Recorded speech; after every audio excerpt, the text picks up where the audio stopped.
বাংলাদেশে তামাম পৃথিবীতে যতগুলি নেতা এসেছে, একজন নেতা দেখবেন না যে পৃথিবীতে গুনাহ মাফ পাইয়ে জান্নাত, গুনাহ মাফ পাইয়ে দুনিয়া থেকে চিরবিদায় নিয়ে চলে গেছে।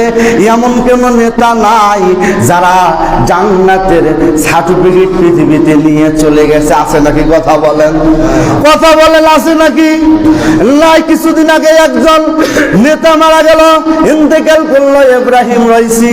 তিনিও কিন্তু জান্নাতের টিকিট যে পেয়েছে তাও কিন্তু না, তেনার গুনাহ যে মাফ হয়েছে তাও কিন্তু না। অথচ তামাম পৃথিবী তার জন্য গুমড়ে গুমড়ে কেঁদে উঠছে। আজকে দেখেন কিছুদিন আগে একজন বিশ্ববরেণ্য আলেম আল্লামা দেলার হোসেন সাইদি তিনি মারা গেল।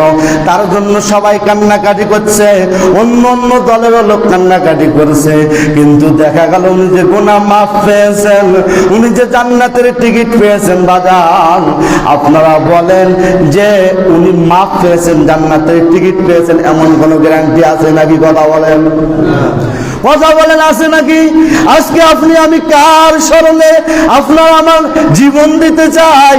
কেউ বা বলে ভয় করি না মরণে বঙ্গবন্ধুর স্মরণে, আবার কেউ বা বলে যে ভয় করি না মরণে জিয়ার স্মরণে, আবার কেউ বা বলে ভয় করি না মরণে এরশাদের স্মরণে। কথা বলেন ঠিক কিনা? কার জীবন তুমি কোন নেতার জন্য দাও? শিরিক, সম্পূর্ণটা শিরিক। কথা বলেন ঠিক কিনা?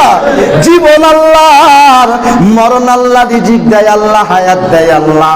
তাহলে আল্লাহ রাস্তায় খরচ না করিয়া বাদাম কার রাস্তায় খরচ করো? কোটি টাকার মালিক দেখো অভাব হয় না দূর, গরিবে ঘুমায় গাছতলাতে মনটা বাহাদুর। ফেরাউনের লাশটা দেখো মিশর জাদু ঘরে, খায় না কোনো পোকামাটি, সবাই ঘৃণা করে।